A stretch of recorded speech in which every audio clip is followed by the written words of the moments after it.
Perfect.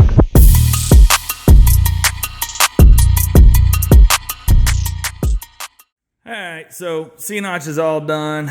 So now you'll see that I did go ahead and I cut off right there and right there the mount for the sway bar, just because I just really wanted it all nice and clean. That way I can make my mounts.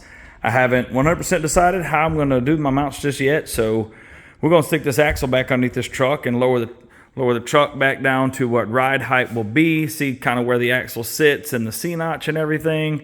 And that way I kind of get a good look at the whole picture now with everything kind of sitting in there where it goes. So sit back and watch for just a second while I roll this dude under here and get her kind of roughly sitting where I want her.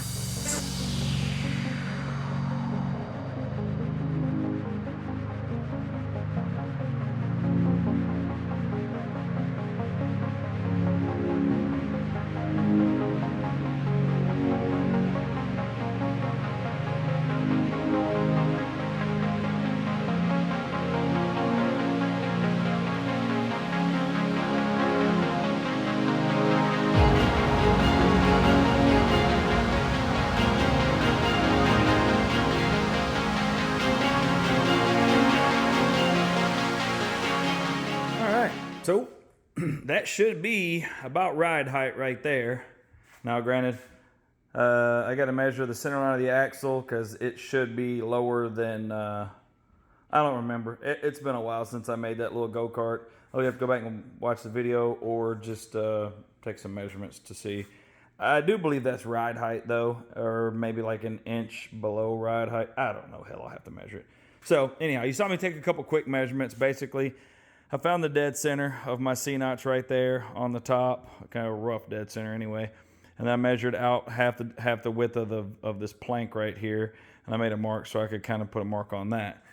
Now, you see I've got a mark on the plank right there. That is the dead center of my piece of wood.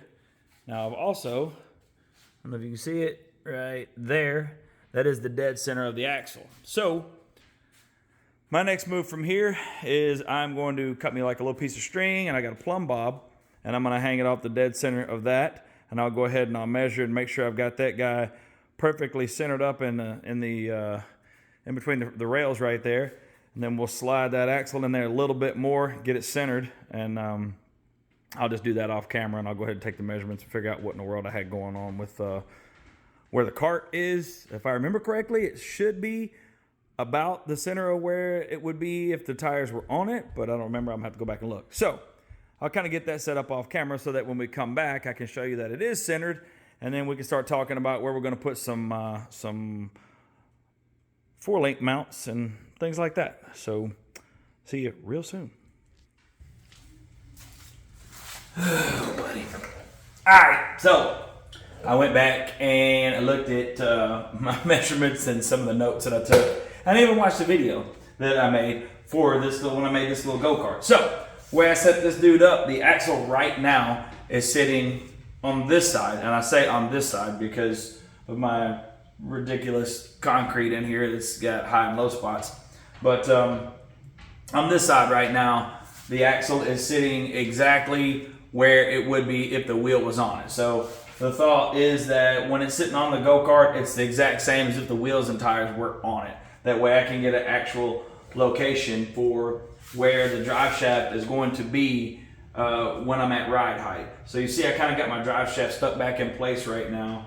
I got my string, my plumb bob on it right here, marking so my axle is sitting dead center in between the frame rails. So what I want to do with this, so I've got this little weld together mount that I got from, I don't remember, Ballistic Fab maybe, I'm not sure, that ties together both of the link arm mounts, both of the link arms from the top. So basically what I'm going to do is I'm going to come off the side of the frame right here. I'm going to come out to the outermost point on the axle for the lower mounts. And on the inside, what I want to do is I want to come from almost right where the sway bar was mounted and come up to a center point right here between the frame rails and go that way. That way I don't have to build a truss that comes over the top of the axle, because if I were to mount them off the center of the axle here, it would be easy to come right over to the frame rails and make a mount to mount them there to do a triangulated 4-link. That would be very easy to do it that way. But I would have to build a truss that goes all the way across the top of it, and I just really don't feel like doing that because you got to get the main chunk right here. You got to get it really hot to get a good weld to seat in it good. Well, you don't have to preheat it that hot, but it's good when on your weld when you start to ensure that you get proper penetration. I would much rather just build a cross member right here, mount it underneath. However, the problem that I have right now, the frame is sitting at ride height. Now, obviously, this thing's gonna drop down 5 inches, at least 5 inches from where it is right now. Well, as this frame comes down, obviously this drive shaft is going to come up inside the frame. So what I'm going to do right now is I'm going to go ahead and jack it up, pull the jack stands out from under it. I'm going to drop this thing down 5 inches, and we're going to kind of mark where the drive shaft actually sits so I can see how much room that I have. Ideally, what I would like to do is build a cross member that's going to come flush with the top of these frame rails, and then make the link arm mounts kind of right underneath it right here. Now, I just don't know that I'm going to have enough room to do that with where the drive shaft is, and honestly, with where my link arm mounts are, it may need to be exactly right here. So that's kind of what my next move is right now, is to figure out, because I'll show you here in a little while when we go to the whiteboard. I'll show you, because of the separation that you need between where your link arm mounts are on the top and bottom on your axle, you're looking for like 25% of your overall height of your wheel and tire on the separation of your two mounts. And if I could come right off here and come off the top and bottom of my axle, that actually gives me the proper separation that I need. Obviously, there's a gray area that you can operate in. I've seen it done a million different ways, but I mean, that's the recommended way that you're supposed to do it. So I'm gonna try to get as close to that as I can, and if I can't get it close to it, I'm gonna do it however I damn well please, because it's my truck and I'm gonna do it however I want anyway. So all that being said, next thing we're gonna do right now, we're gonna jack this thing up, we're gonna let it down 5 inches, and we're gonna somehow kind of chart where where this drive shaft is to see if I can clear it and do it the way that I want to. I think if I come all the way up somewhere right in here, that way I want some nice long link arms. That way it gives my axle a longer arc to travel on. Because if you make it really short, it's going to swing down. The axle is going to swing forward really fast. So the longer lever you give it, the less that axle is going to roll forward as it comes up and down. So that's our move right now. So let's jack this dude up, let it down 5 inches, and see where our drive shaft kind of sits here.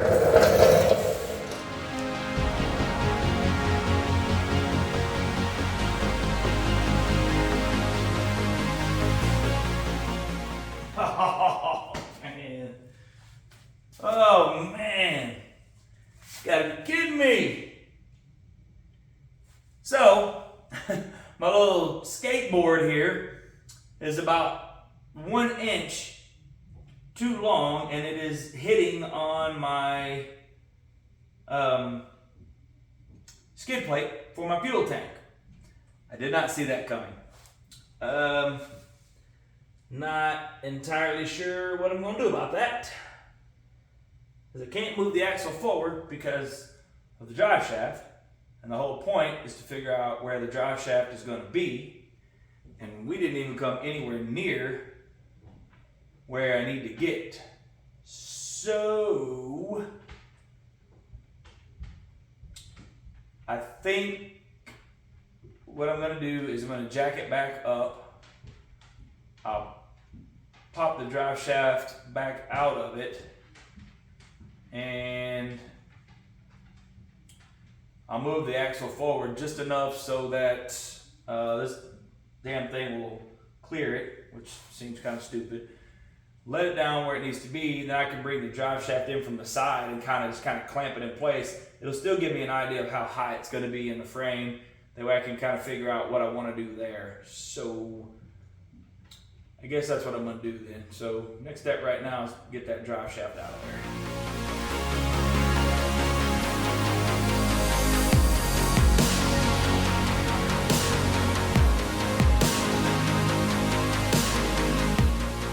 Now the jack is as far down as it'll go.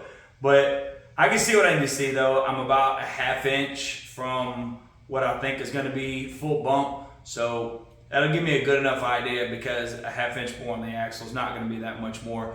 Obviously, I'm not gonna make it where I've only got a 1/4 of an inch of clearance from a hard mounted cross member to my drive shaft. So it kind of lets me see where I need to be as far as that goes. So I guess I'm just gonna leave it sitting on the jack, and I can't really move my axle back any. I can move it back just a touch. That's touching right now. But now we'll try to sort out getting my, I'm still pretty well centered in the middle here. My plumb bob's laying there pretty nice. So let's start trying to sort out where some link arm mounts would be. So I think first things first, I'm gonna go ahead and cut a piece of steel to make my cross member right there, so I can kind of start figuring out what that's gonna look like there. That way I at least got something to put in place. So I'm gonna go ahead, I'm gonna use a piece of that, the same stuff that I used on top of frame rails right here. What is it? I think it's like 6x3, I believe, without measuring it right offhand. I'm gonna cut me a piece of that. That's the width of the frame rails. That way I kind of got something I can clamp in place and get a good look see. That way we can kind of see what we're looking at here. And then we're gonna go on. I'm gonna go on and make a couple of mounts for the heim joints to go in, so we can kind of get an idea, kind of start seeing this thing take shape a little bit. Once I kind of get that eyeballed, then we'll go up there and I'll show you what I've got written down on the board as far as kind of how I'm wanting to lay this thing out. So let's cut some steel.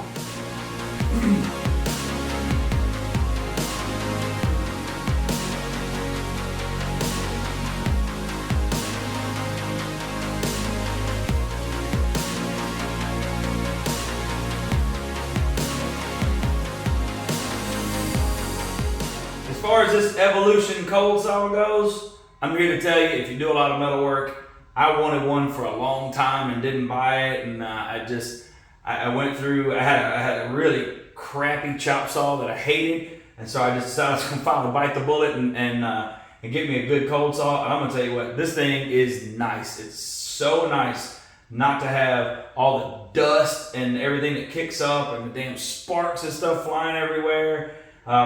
It's not as noisy as using a regular fiber disc. And it makes so much of a cleaner cut. It doesn't, jump around and everything. It really makes a nice cut. This is a serious piece of material right here. This is some heavy stuff, and man, you see it just walks through it like it ain't nothing, man.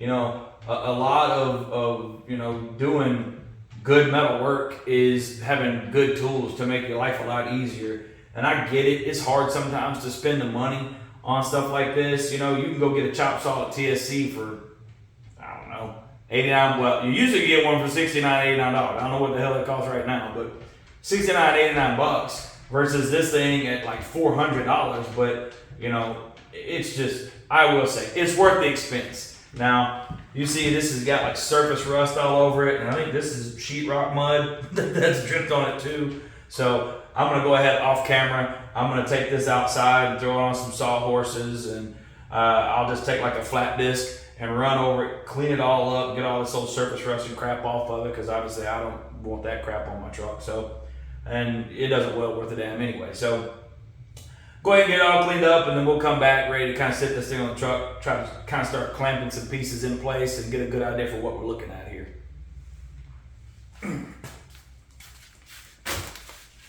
Okay, so whiteboard, you get it. We've been here before. So 4-lane 101 for the rear, for what I want to do here.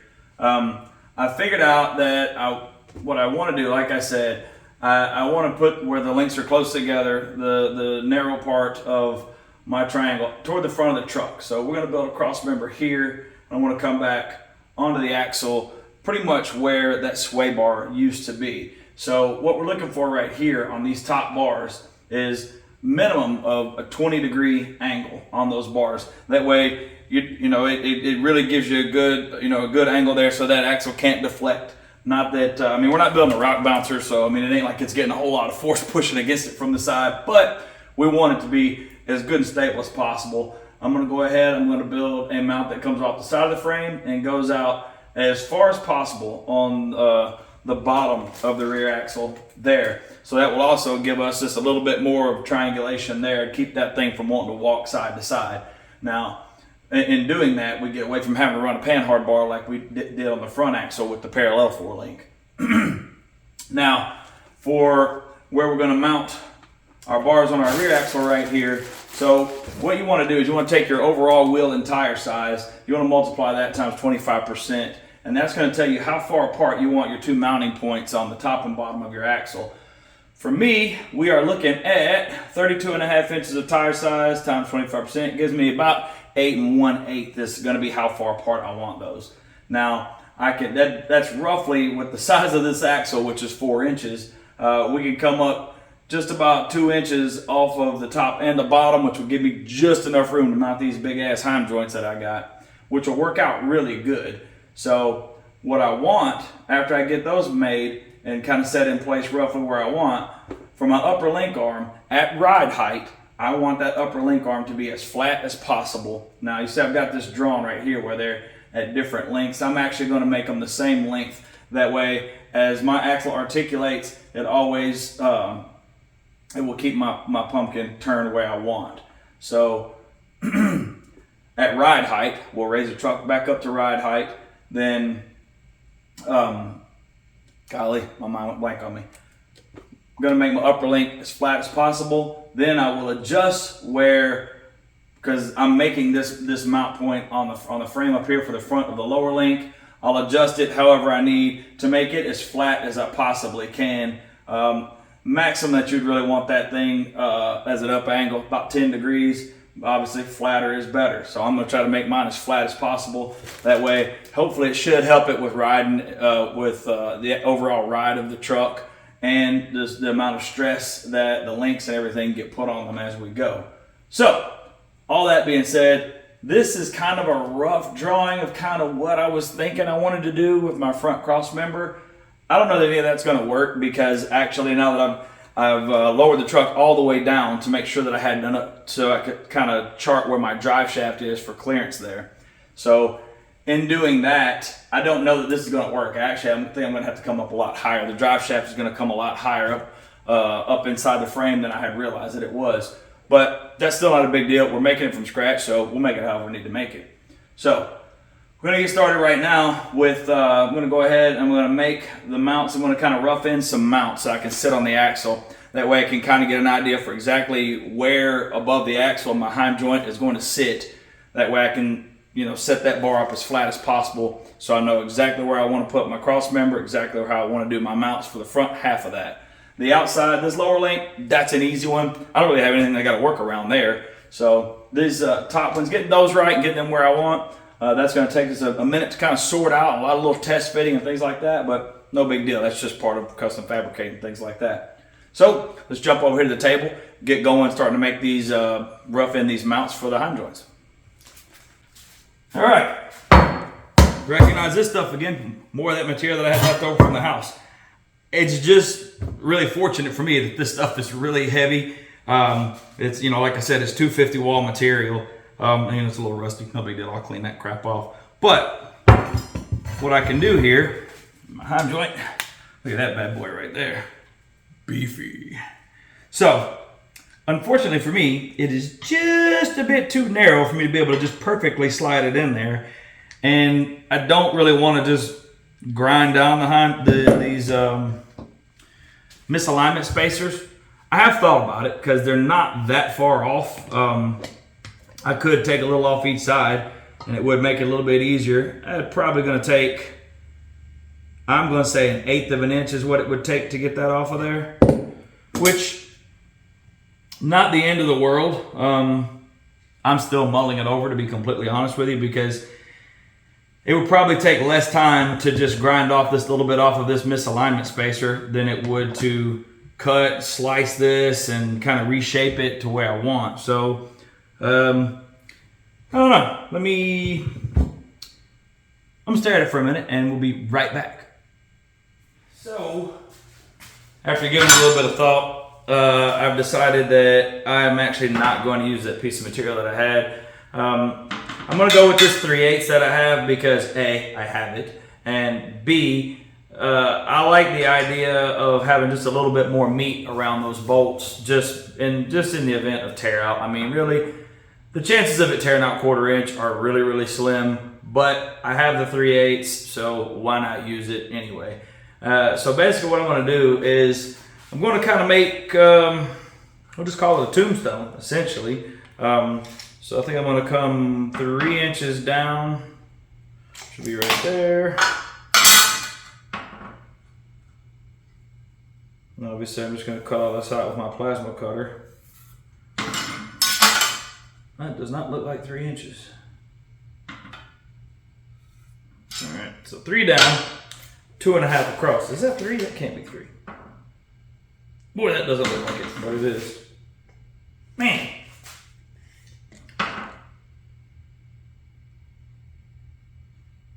I don't know if I like that. I think I'm going to go down 3.5 because if I cut it and then around the top, if it's a little bit longer than what I think I really want, then well, actually we can do it like this then. So I know I'm going to want 3/4 of an inch to the edge of my bolt hole. I want 3/4 of an inch of meat right there. So we'll go there. All right, so there we go. So then we're going to have from there, we're going to have 5/8. 1, 2, 3, 4, 5. We're going to have a 5/8 bolt hole. So we'll just go ahead and, all right. That's where our bolt hole would live. I have stood around, y'all, and I have visualized this in my mind. I have way overthought this thing, like as much as I possibly could have. And I don't know why. I normally don't do that, but boy, have I done that on this one. And I just don't know why. But nonetheless, this is where we're at. So that's 3/4 of an inch down. So we put a hole there. We got 3/4 of an inch of meat all the way around it, which I like. Hey, good thing. So I know that I'm going to need about 1 5/8 inches for complete clearance. So we'll call it 1 3/4 inches to have complete clearance for my heim joint. So if we go 1, 2, right there. That does not give us much. That only gives us 1/8 of an inch of clearance. And then by the time we kind of cut into it a little bit, so I'm going to say we're going to go just a little bit taller. We're going to go to right here. So if you look where we have right here, that was what, 3.5? Yep. That's actually a good line. I think that's where we're going to cut it. Because like I said, if I try to cut like a little cope in the bottom of it there so it fits my axle tube real nice, I still got a little room there for that. I don't know that I'll need it, honestly, because that axle is so damn big around. All right, so here we go. We got bolt holes right here. We got our meat on top right there. This is our line we're going to cut on. So I wonder, oh yeah, I'm going to do 2.5 across. So we'll mark this bad boy here. 2.5.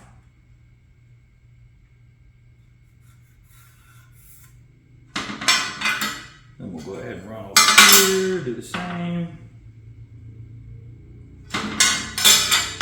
I didn't measure exactly how wide this piece is, but it would be really cool if I could get 3 out of this. I don't know if that's going to happen, but it would be super cool. Ooh, I will be able to. All right, so what I'll do is I'll go and I'll cut this one, and then after what's left, I'll make a new measurement, and I'll cut a 3rd one out of it. So that's actually going to work out really, really good. So we're going to come back. We're going to cut here, here, here. Then might even see if I can round this bad boy off here. Ooh, I can. Look at that. My little can's perfect. Look at that. Carbon choke cleaner. Good for even more than you thought it was. That's not bad at all. Not bad at all. So what I'll do is I'll go ahead and I'll probably cut these, I'll cut the tops off of these first.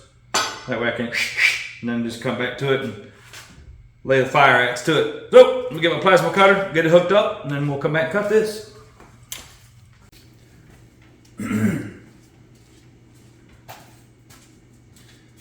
Okay, so I got these tombstones. I got them all cut out.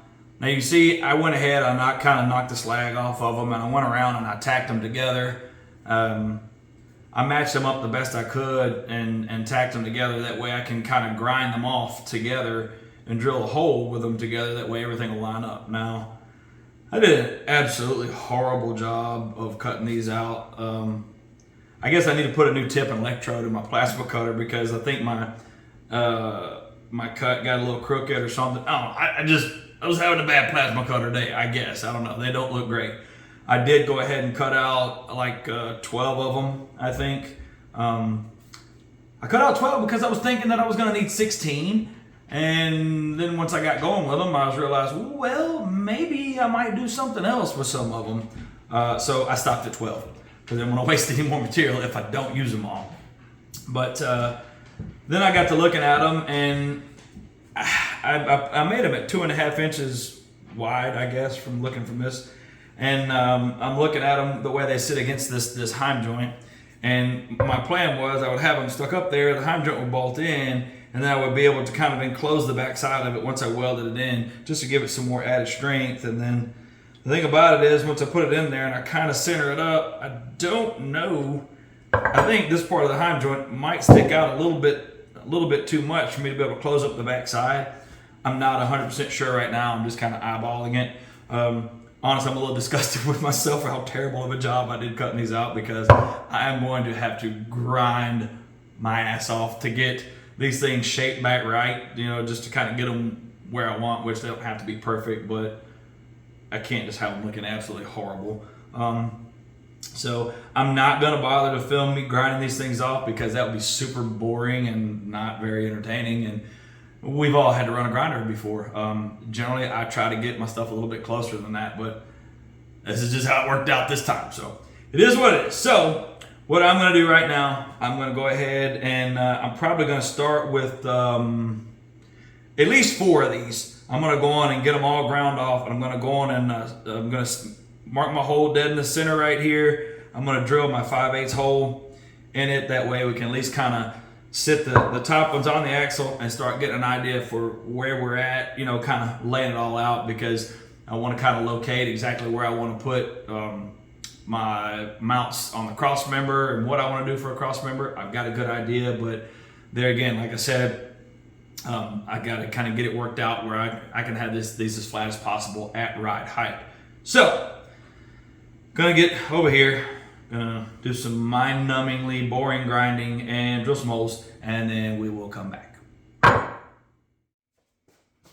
All right, so we formulated a plan. Now, there's a whole lot of work to do, so obviously I can't cover it all in one episode. Y'all know the drill. We're gonna try to cover this thing and show you what all it really takes to get this done. It's very easy to go drop it off at a shop somewhere and come back in a week and bam, it's all done. Well, in the real world, y'all know it don't happen like that. When you're just a dad that's trying to juggle family and life and work and everything else, you work on things when you can, and it takes a while. But if you stay with me this long, I do appreciate it. Come back for the next one. We're going to keep pushing on this thing, and we're going to get it built, get it done, and it's going to turn out fantastic.